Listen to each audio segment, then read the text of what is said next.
Biden नहीं लड़ेंगे राष्ट्रपति का चुनाव, यह तय हो गया। देश और पार्टी हित में यह फैसला लिया है, यह कहा है बाइडेन ने। कमला हैरिस को उपराष्ट्रपति चुनना मेरा सबसे अच्छा फैसला था, जो बाइडेन ने कहा। कमला को डेमोक्रेट कैंडिडेट बनाने के लिए मेरा पूर्ण समर्थन है। जो बाइडेन ने कमला हैरिस की उम्मीदवारी का इस तरह से समर्थन कर दिया है। डेमोक्रेट्स एक साथ आए और डोनाल्ड ट्रंप को हराएं, यह आह्वान किया है जो बाइडेन ने। जी हां, तो बाइडेन ने छोड़ी उम्मीदवारी। क्या है इनसाइड स्टोरी, वो हम देखने की कोशिश करते हैं। फैसला कैसे लिया गया ये भी आपको समझाने बताने की कोशिश करते हैं। तो देखिए, सबसे पहली बात कि डिसीजन हुआ कैसे। तो शनिवार को रिहोबोथ के बीच पर सलाहकार के साथ थे बाइडेन और सलाहकारों से मंत्रणा चल रही थी। एनी टोमासिन, एंथनी बर्नाल और स्टीव रिसेटी उनके साथ मौजूद थे। उसके बाद यह फैसला सामने आया। रविवार को कमला हैरिस जेफ जिन्स्टस को फैसला उन्होंने बता दिया था, उन्होंने इसकी सूचना दे दी थी और उसके बाद पूरी दुनिया के सामने यह खबर आई थी। और समीर, इस खबर ने एक तरीके से अमेरिका ही नहीं पूरी दुनिया को अपनी तरफ खींचा। बिल्कुल, व्हाइट हाउस कैंपेन कमेटी को 1:45 पर इसके बाद कॉल की जाती है। रविवार को 1:46 पर उम्मीदवारी छोड़ने का पत्र हो जाता है जारी। फैसला कैसे लिया गया, इसकी एक एक exclusive minute detail TV9 Bharatvarsh आपको दिखा रहा है। और फिर फैसले में कहा क्या गया, कहा यह गया कि मैंने नामांकन स्वीकार नहीं करने का फैसला किया है। और इस तरह से TV9 भारतवर्ष की खबर पर लगी मुहर। बाकी कार्यकाल में राष्ट्रपति पद पर ऊर्जा केंद्रित करूंगा। यानी यहां पर बाइडेन यह भी बता रहे हैं कि वो फिलहाल कोई इस्तीफा नहीं देने जा रहे, वो अपना कार्यकाल पूरा करेंगे। ये भी कहते हैं कि कमला हैरिस को उपराष्ट्रपति चुनना मेरा सबसे अच्छा फैसला था। कमला को डेमोक्रेट कैंडिडेट बनाने के लिए पूर्ण समर्थन है। इसी सेंटेंस में यह साफ पता चलता है कि वो चाहते हैं कि कमला हैरिस उनकी जगह चुनावी मैदान में उतरे और डेमोक्रेट्स एक साथ आए और ट्रंप को हराएं। अपील भी कर रहे हैं अपने सभी डेमोक्रेटिक साथियों के साथ कि वो आए साथ में और कमला हैरिस को सपोर्ट करें। यह फैसला क्यों लिया गया, कुछ कारण हम आपको बताने जा रहे हैं। एक तो बढ़ती उम्र की बात कही जा रही थी, बढ़ती उम्र का असर जिसकी वजह से यह फैसला लेना पड़ा। अक्सर बीमार रह रहे थे और अभी हाल फिलहाल में कोरोना की भी शिकायत आई, उसके बाद यह फैसला सामने आया। बिल्कुल, और खबर यह भी थी रवि की 24 घंटे में वो सिर्फ 5 घंटे कम काम कर पा रहे हैं अपनी खराब सेहत की वजह से। हमने देखा कि किस तरह से 3 बार वो इस बीच कोरोना से भी प्रभावित हुए और इसके चलते भी कामकाज में दिक्कत हुई। भूलने को लेकर कई बार वो ट्रोल हुए। तमाम वीडियोस जो बाइडेन के आपने भी सोशल मीडिया के जरिए देखे होंगे, जिसमें वो बहुत कुछ भूलते नजर आ रहे हैं। प्रेसिडेंशियल डिबेट में डोनाल्ड ट्रंप आगे निकले, यह भी अपने आप में एक बड़ी वजह है। और जिसके बाद अब यह तय किया गया है कि जो बाइडेन राष्ट्रपति पद के उम्मीदवार नहीं होंगे। हमारे साथ तमाम खास मेहमान मौजूद हैं, उनसे जल्दी से आपका तारुफ कराने का वक्त आ गया है। दीपक बोरा साहब, पूर्व राजदूत, हमारे साथ स्टूडियो में मौजूद हैं। फॉर्मर डिप्लोमेट JK त्रिपाठी साहब भी हमारे साथ मौजूद हैं। रविंद्र सचदेवा साहब भी देखिए लाइव स्टूडियो में हमारे साथ जुड़ चुके हैं, फॉरेन अफेयर्स के एक्सपर्ट हैं।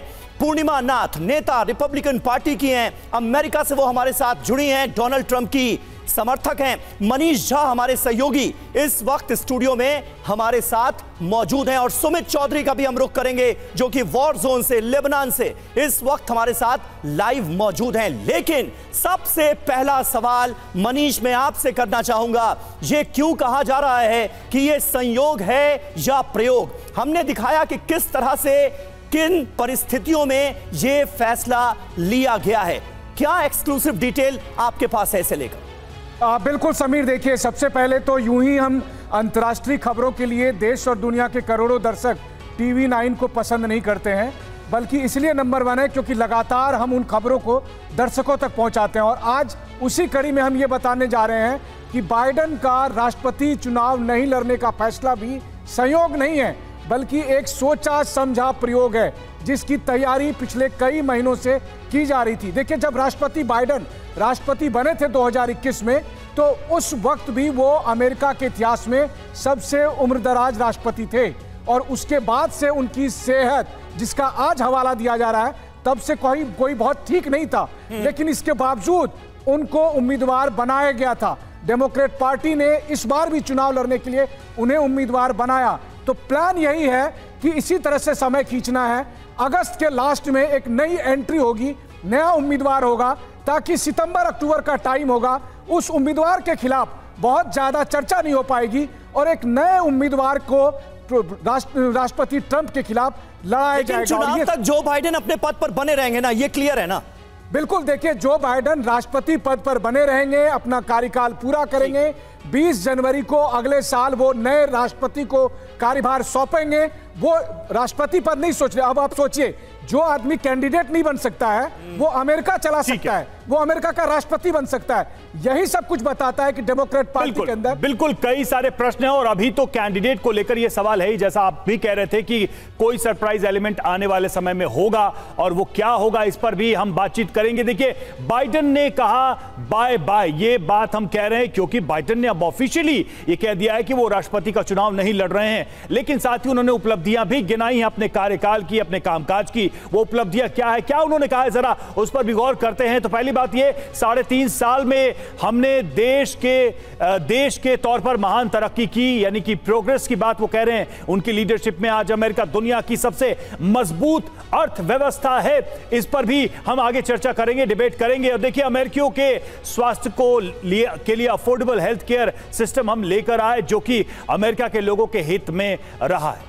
जी हां, तो इस बयान के जरिए बाइडेन अपनी उपलब्धियां गिनाते हुए नजर आ रहे हैं। पिछले 30 साल में पहली बार गन सेफ्टी लॉ पास किया गया, इसका भी उन्होंने जिक्र किया। और यह अमेरिका के लिए बहुत बड़ी समस्या है। निश्चित तौर पर अमेरिका आज जितना बेहतर स्थिति में है, उतना इससे पहले कभी नहीं रहा, यह उनकी तरफ से कहा गया। हम साथ रहकर सबसे खराब इकोनॉमिक क्राइसिस से उभरे, इस उपलब्धि का भी उन्होंने बखान किया अपने स्टेटमेंट में। हमने दुनिया भर में अपने सहयोगियों को मजबूत किया, ये उनकी तरफ से कहा गया। साथ ही ये कह रहे हैं बाइडेन की प्रेसिडेंट के रूप में देश की सेवा करना सबसे बड़ा सम्मान है मेरे लिए। और टीम की एक्स्ट्रा ऑर्डिनरी पार्टनर कमला हैरिस को भी उन्होंने धन्यवाद दिया।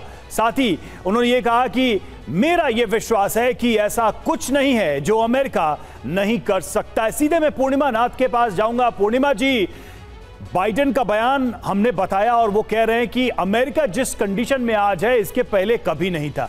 2 सवाल है मेरे, बाइडेन का जाना क्या सरप्राइजिंग है आप लोगों के लिए, और दूसरा ये कि बाइडेन नहीं तो कमला हैरिस और कमला हैरिस नहीं तो कौन?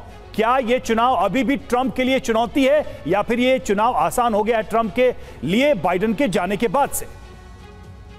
Thank you so much Ravi ji for having me. पहले बात ये तो है, बाइडेन हो या कमला हो या न्यूसम, गवर्नर न्यूसम हो, कोई भी हो, मेरे ख्याल से ये जो चुनाव है प्रेसिडेंट ट्रंप के लिए बन चुके हैं। क्यों?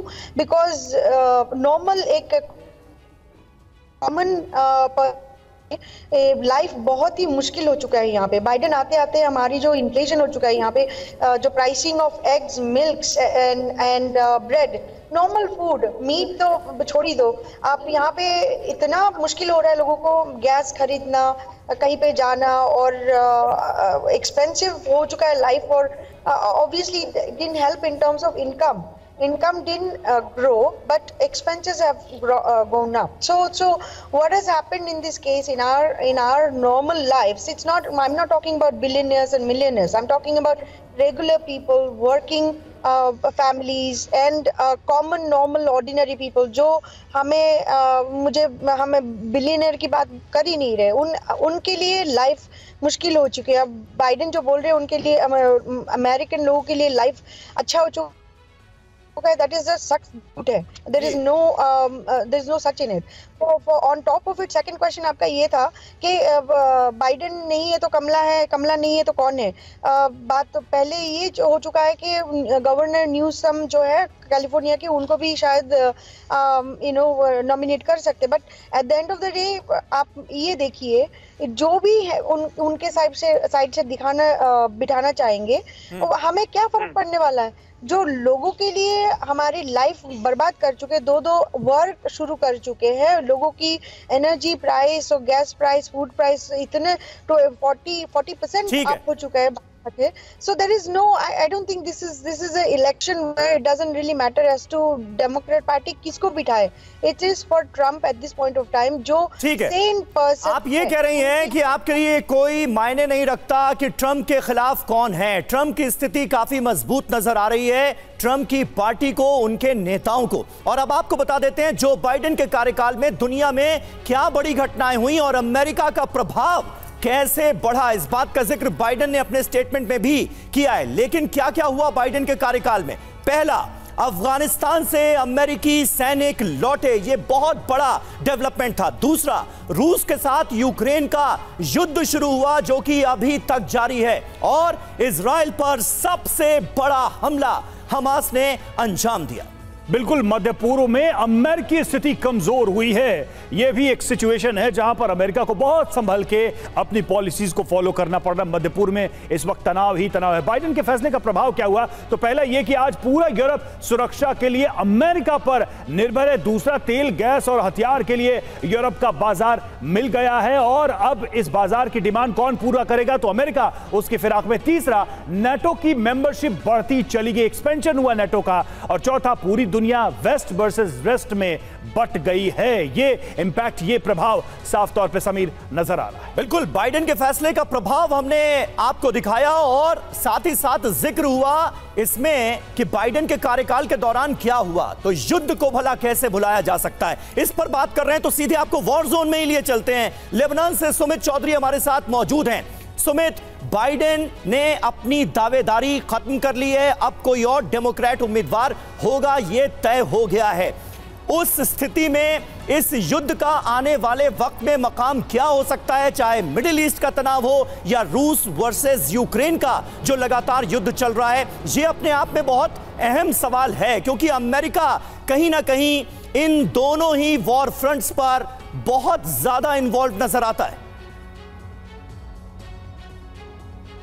देखिए समीर, वैसे तो ये बात क्लियर है कि नवंबर तक कुछ स्थिति बदलने वाली नहीं है. जो स्थिति आपको अभी दिख रही है, चाहे वो इजराइल गाजा में हो या फिर इजराइल हिजबुल्लाह के साथ हो या फिर आप रशिया यूक्रेन की देख लीजिए, नवंबर तक स्थिति बदलने वाली नहीं है. और ये भी मैं आपको बता दूं कि अमेरिका में प्रेसिडेंट आते हैं लेकिन उनकी फॉरेन पॉलिसी, उनकी पेंटागन जो डिसाइड करता है वो पॉलिसी लंबी चलती है. और उनके लिए सबसे इंपॉर्टेंट अभी इस समय चाइना पॉलिसी पर काम करना. चाइना को लेकर किस तरीके से काउंटर मेजर्स लेने हैं, किस तरीके से डेवलपमेंट करनी है, किस तरीके से अपनी फॉरेन पॉलिसी को आगे बढ़ाना है, अपनी स्ट्रेटेजिक पार्टनर भी, वो उनके लिए सबसे बड़ा चैलेंज है. आपने लगातार बताया कि बाइडेन की कई उपलब्धियां, लेकिन मैं आपको यह भी बता दूं कि जब बाइडेन की तरफ से ये डिसीजन लिया गया था, ये डिसाइड किया गया था कि अफगानिस्तान से फोर्सेस को निकालना, तो कमला हैरिस ने उस बात का विरोध भी किया था. और यही बात सबसे ज्यादा मुखर हुई थी कि देखिए बाइडेन के एडमिनिस्ट्रेशन में ही, उनकी कैबिनेट में ही लगातार उन पर सवाल खड़े हो रहे हैं. वो शायद शुरुआत थी जब बाइडेन के डिसीजन पर सवाल खड़े होने शुरू हुए, चाहे वो पेंडेमिक हो, चाहे वो अफगानिस्तान हो, और यहां तक कि उनके कई यूक्रेन को लेकर सपोर्ट करने को लेकर, यहां तक कि नाटो देशों को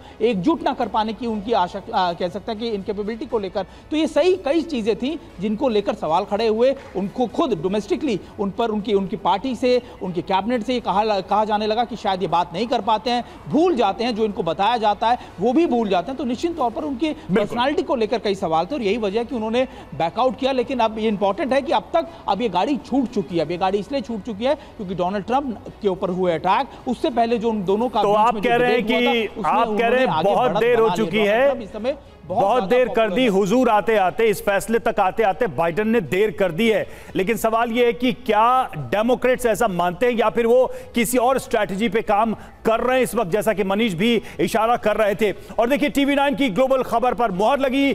TV9 ने 48 घंटे पहले दी थी ये खबर. TV9 ने बताया था कि बाइडेन रविवार तक उम्मीदवारी वापस ले लेंगे और एग्जैक्टली वही हुआ. बाइडेन कभी भी चुनाव लड़ने से हटने का फैसला ले सकते हैं और ये कभी भी हो सकता है. मैक्सिमम वीकेंड तक ये फैसला हो जाएगा कि बाइडेन चुनाव नहीं लड़ेंगे, ऐसा फैसला हो सकता है. इसको लेकर व्हाइट हाउस में काफी हलचल तेज हो गई है. तो TV9 की स्टूडियो में जब मैं बैठा था उस वक्त व्हाइट हाउस से मेरे पास ये खबर आई और इस वक्त की सबसे बड़ी खबर यही है कि बाइडेन चुनाव लड़ने को लेकर कभी भी एक बड़ा फैसला ले सकते हैं. मेरे सोर्सेज का कहना यह था कि ये आजकल चल रहा है, लेकिन मैक्सिमम वीकेंड तक इसके बारे में एक बड़ा फैसला ले सकते हैं. और हम अपने TV9 के करोड़ों दर्शकों को यह अपडेट दे रहे हैं कि जब हम सब जान रहे हैं कि बाइडेन पर चुनाव नहीं लड़ने को लेकर कितना दबाव है, ट्रंप की लोकप्रियता बढ़ रही है, बाइडेन के हेल्थ को लेकर तमाम तरह के सवाल हैं, लेकिन बाइडेन अपने जिद पर आ रहे हैं और लगातार बाइडेन के करीबी उन्हें समझाने बुझाने में लगे हुए हैं। और ऐसे में व्हाइट हाउस से सीधे टीवी 9 को जो खबर मिली है उसके मुताबिक बाइडेन किसी भी वक्त इसके बारे में फैसला लेंगे और अगले 1-2 दिन में वो फैसला हो सकता है। तो सुना आपने मनीष झा ने जिस तरह से बताया, एग्जैक्टली वही हुआ। मनीष झा हमारे साथ मौजूद है। मनीष, आपने जिस तरीके से इस खबर को पूरी दुनिया के सामने रखा और देखिए रविवार आते आते वो खबर बिल्कुल पक्की हो गई, उस पर खुद बाइडेन ने मुहर लगा दी। तो कहीं ना कहीं एक बात तो ये तय है इस पूरे मामले में कि जो अगली खबर आप बता रहे हैं वो भी अमेरिका के बारे में शायद सही हो, कमला हैरिस नहीं कोई और। आप अभी थोड़ी देर पहले कह रहे थे, ये क्या मामला है? क्या वाकई में कोई ऐसी स्ट्रैटेजी चल रही है, कोई हिडन स्ट्रैटेजी है जिसमें एक नया कैंडिडेट लाया जाएगा बिल्कुल जिस पर एंटी इनकम्बेंसी नहीं लागू होगा, एक नया चेहरा, फ्रेश एनर्जी, नई दावेदारी, नई उम्मीदवारी? देखिए, जब बाइडेन ने यह ऐलान किया कि वो चुनाव नहीं लड़ेंगे और उनकी तरफ से वो कमला हैरिस का नाम प्रपोज करते हैं, उसके तुरंत बाद कई नेताओं का उनके पक्ष में समर्थन आया, जिसमें बिल क्लिंटन का नाम था, हिलेरी क्लिंटन का नाम था। लेकिन इस पार्टी के सबसे बड़े चेहरे बराक ओबामा ने कमला हैरिस का समर्थन नहीं किया और उसके बाद डेमोक्रेट पार्टी की तरफ से जो ऑफिशियल लेटर आया उसमें कहा गया कि अगस्त में पार्टी उम्मीदवार का नाम बताएगी और वो आउटस्टैंडिंग नॉमिनी होगा। अब आप सोचिए, कमला हैरिस का नाम रखा जा रहा है और वो डेमोक्रेट पार्टी की नजर में आउटस्टैंडिंग नॉमिनी नहीं है। तो खेल अभी बहुत बाकी है, खेल अभी बहुत बाकी है। और आप भी मनीष अपने सारे पत्ते मत खोलिए। जो एक्सक्लूसिव खबर हम थोड़ी देर बाद अपने दर्शकों के सामने रखने जा रहे हैं, जिसके आधार पर हम ये कह रहे हैं कि ये संयोग है या प्रयोग, उसकी कुछ और बहुत अहम डिटेल्स आपके सामने आने वाली है। लेकिन उससे पहले बता दें, उम्मीदवारी से हटने के पीछे उम्र को एक बड़ी वजह माना जा रहा है। 81 साल के बाइडेन पर उम्र का असर दिखता है। कई बार लोगों के नाम वो भूल जाते हैं। आपने भी तमाम वीडियोस देखे होंगे और उस वीडियो को भला कौन भूल सकता है जब उन्होंने यूक्रेन के राष्ट्रपति जेलेंस्की को पुतिन कहकर बुला दिया था। इटली में G7 समिट के दौरान भी वो भटक गए थे और जॉर्जिया मेलोनी को उन्हें संभालना पड़ा था। तो ये तमाम बातें भी नजरअंदाज नहीं की जा सकती और ये भी एक बड़ी वजह माना जा रहा है।